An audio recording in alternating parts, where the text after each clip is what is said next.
Next बात कर रहे हैं अपन ऑइंटमेंट के। ऑइंटमेंट क्या होता है? मलहम। मलहम जो पत्ती होती है ना, मलहम, इसको हिंदी में क्या कहा जाता है? मलहम। मलहम मतलब कि मर हम गए तेरे प्यार में। ऐसा ऐसा ही होता है क्या?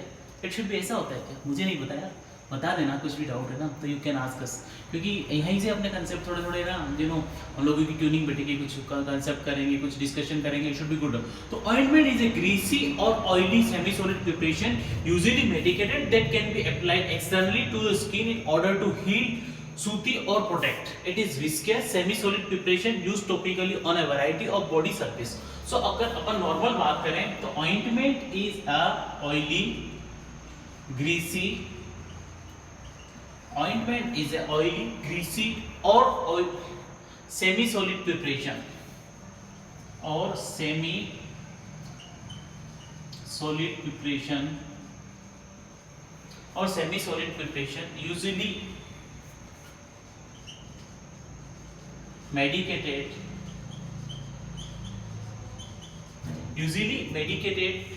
that can be applied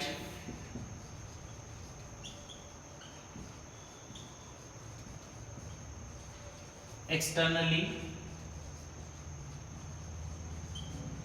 that can be applied externally to the skin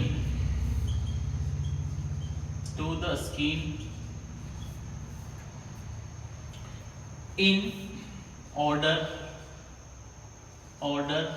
to heal or therapeutic effect।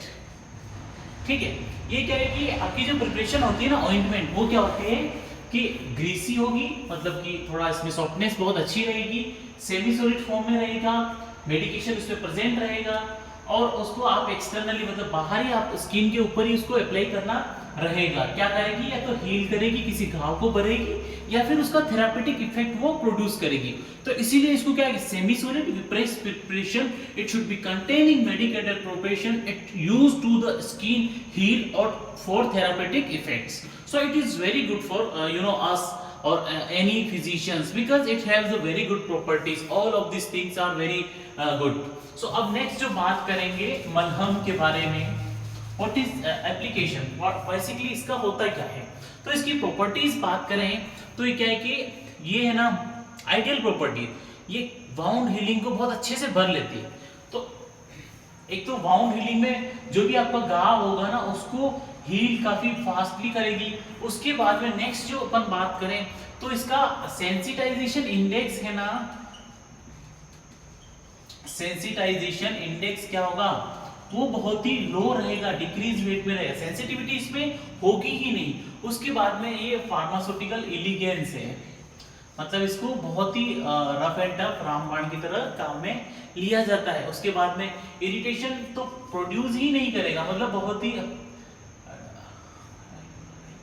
Irritation तो बहुत ही लेसर प्रोड्यूस करेगा, मतलब बहुत ही कम चांस रहेगा कि इट शुड बी इरिटेटिव, आपकी स्किन को ये खराब या किसी अलग तरह का इफेक्ट प्रोड्यूस कर सकती है।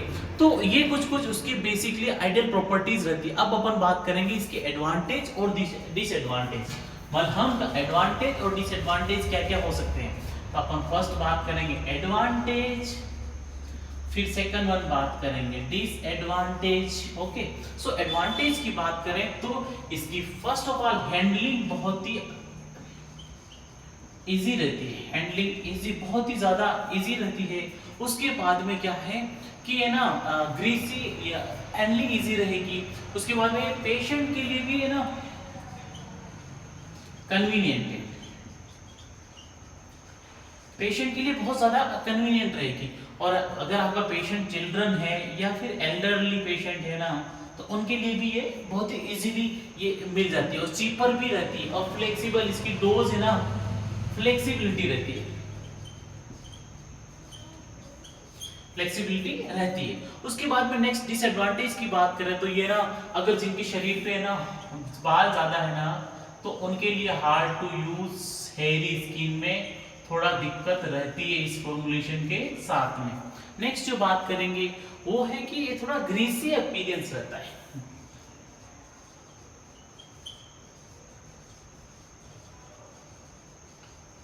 इसका थोड़ा ग्रीसी अपीयरेंस रहता है। उसके बाद में ये क्या है कि कभी कभी कॉस्मेटिक के लिए काम में भी नहीं रहती है, थोड़ा इसमें हार्डनेस आ जाती है ना, तो स्किन को बहुत ज़्यादा थोड़ा हार्डनेस रहती है, तो स्किन के लिए बहुत ज़्यादा प्रॉब्लमेटिक हो सकती है। अब अपन बात करेंगे कि क्लासिफिकेशन, इसका ऑइंटमेंट का किस तरह से अपन क्लासीफाई कर सकते हैं। तो इसका एक तो नॉर्मल दो टाइप से अपन इसको क्लासिफिकेशन कर सकते हैं। तो on the basis of penetration, ठीक है, on the basis of penetration. Penetration क्या होता है? बेसिस ऑफ पेनिट्रेशन,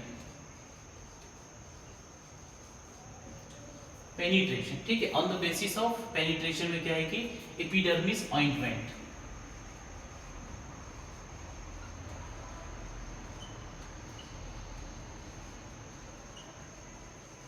ठीक, एपिडर्मिस ऑइंटमेंट। उसके बाद में endodermis and डायाडर्मिस।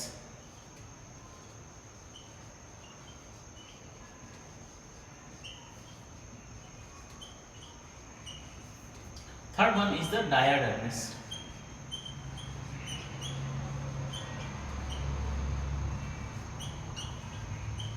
Okay, so these are the mainly three types. ये इसके तीन टाइप्स हो गए। तो एपिडर्मिस में क्या होता है कि ये एपिडर्मिस रीजन के लिए काम में लिया जाता है। एंडोडर्मिस ऑइंटमेंट जो होता है मेडिकेशन स्किन में पेनिट्रेशन करने के टाइम में एब्जॉर्ब या पार्शियली एब्जॉर्ब इसका होता है।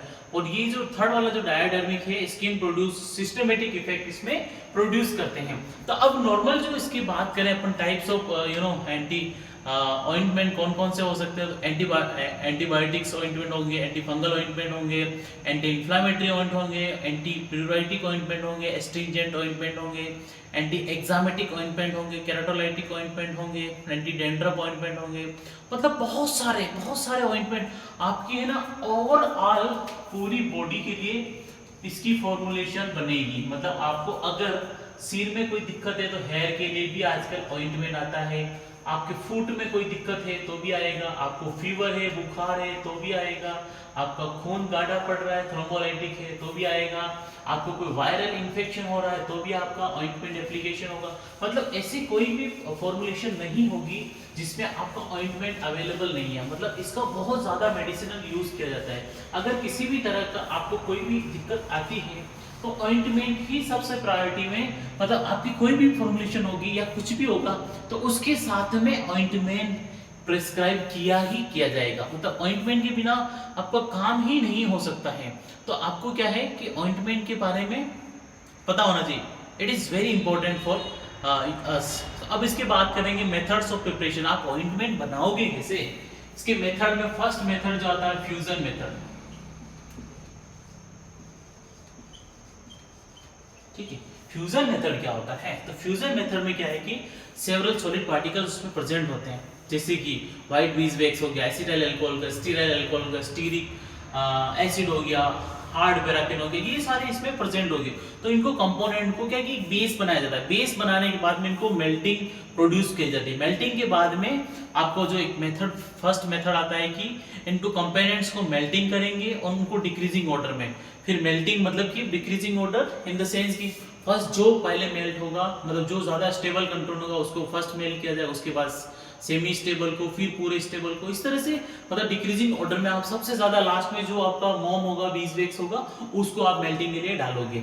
ये फर्स्ट प्रोसेस होती है। सेकंड प्रोसेस क्या है कि ये इसमें सेकंड में थोड़ा लेस टाइमिंग प्रोसेस रहता है, इसको डिवाइडेड कर दिया जाता है और ओवरऑल इसको मेल्ट ही करके इस फॉर्मुलेशंस को बनाया जाता है। जो सेकंड वन जो आता है ट्राइचुरेशन। ट्राइचुरेशन क्या होता है,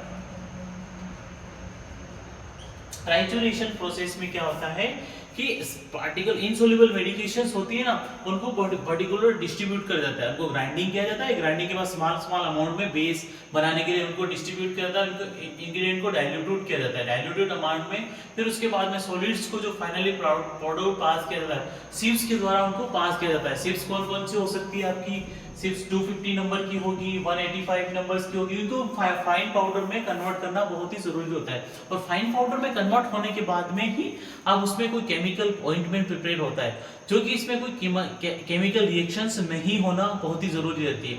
फिर उसके बाद में क्या है कि आपकी फॉर्मुलेशन जनरेट होगी, ऑइंटमेंट बेस जनरेट हो जाएगा, और बेस जनरेट होने के बाद फिर उसके बाद तो आपकी फॉर्मुलेशन इजीली बना सकते हैं ना, क्योंकि उसकी जो इंग्रेडिएंट है वो आप पूरे के पूरे फुलफिल कर लोगे, तो then it should be not bad. फिर उसके बाद में अगर जरूरत पड़ी तो आप ऑइंटमेंट के लिए कुछ उसमें इमल्सिफाइंग एजेंट ऐड करोगे, और इमल्सिफाइंग एजेंट उसकी डिस्पर्सिबिलिटी को बढ़ा देंगे। अब नेक्स्ट बात करेंगे क्वालिटी कंट्रोल टेस्ट कौन कौन से करते हैं आप। अगर आपने इमल्शन बनाया है, सॉरी अगर आपने ऑइंटमेंट बनाया है तो क्वालिटी कंट्रोल टेस्ट भी होते हैं ना, तो इसके क्यूसी पैरामीटर्स कौन कौन से होंगे। क्यूसी में आप है ना फर्स्ट आपका वेट चेक करोगे ना, आपकी ड्रग आपने चिंको पार्टिकल जितने बनाए हैं तो आप उसका वेट वेरिएशन चेक करोगे। आप 10 डिब्बों में भरोगे अपनी फॉर्मुलेशन को, क्लीन बाहर का सरफेस देखोगे क्लीन है कि नहीं, कोई दूसरी तरह की कोई इश्यूज तो नहीं आ रहे। ओवरऑल आप वेट चेक करोगे 10 का, और एवरेज वेट आने के बाद ही आप उसको फॉर्मुलेशन को नेक्स्ट स्टेप में ले जाओगे। उसके बाद में आपका सेकंड वन जो आएगा स्टरलिटी। स्टरलिटी क्या होता है, ठीक है। स्टरलिटी में क्या होगा कि ऑप्थेल्मिक ऑइंटमेंट में अप्लाई किया जाता है, आंख के लिए जो होता है ना उसमें स्टरलिटी टेस्टिंग किया जाता है। मोनोग्राफ इंडियन फार्माकोपिया जो भी सजेस्ट करेगा उसके अकॉर्डिंग में। उसके बाद में आप क्या करोगे in vitro drug release. In vitro drug release में क्या होता है, इन विट्रो तो आपको एक डिसोल्यूशन एपरेटस होता है, डिसोल्यूशन एपरेटस होगा, उसके ऊपर आप है ना सेल मेम्ब्रेन लगाओगे, सेल मेम्ब्रेन लगाओगे और यहाँ पे आप ड्रग अप्लाई करोगे। ड्रग इस एपरेटस में फिर आप चेक करते रहोगे। सैंपल लेने के बाद में आप यहाँ से सैंपल लोगे, यहाँ पे पीएच बफर जोन होगा, पीबीएस फॉस्फेट बफर बनाया जाएगा। फॉस्फेट बफर में मिलाने के बाद में फिर आपका 1 over 30 minute, 1 over 2 over 4 over 8 over 16 over and 24 over. तो इस ड्रग रिलीज को आप ऑइंटमेंट बेस को चेक करने के लिए ये इन विट्रो रिलीज किया जाता है। उसके बाद में नेक्स्ट जो आता है नॉन इरिटेबिलिटी, यानी कि जो पेच टेस्ट परफॉर्म किया जाता है कि आपकी स्किन में कोई इरिटेशन तो नहीं कर रहा है, मतलब स्किन में लगाते हैं। पेच टेस्ट बहुत ही इंपॉर्टेंट होता है कि स्किन एरिया में ह्यूमन वॉलिटेंस के अप्लाई किया जाता है स्पेसिफिक पार्ट पे, और वो चेक किया जाता है कि इरिटेशन प्रोड्यूस तो नहीं कर रहा है। उसके बाद में ये जो स्टोरेज रहती है 25 डिग्री सेंटीग्रेड पे आपका रूम टेम्परेचर पे ये स्टेबल फॉर्मुलेशंस रहती है, तो ये इसमें कंटामिनेंट जनरेट नहीं होते हैं इस नॉर्मल कंडीशंस में। अब दोस्तों यहाँ तक कोई डाउट है तो यू कैन आस्क अस, क्योंकि अब लोग हम नेक्स्ट आपका ऑइंटमेंट यहाँ पे खत्म होता है, अब हम लोग शुरू करेंगे नई फॉर्मुलेशंस। नई फॉर्मुलेशंस कौन सी हो सकती है बताइए आप लोग।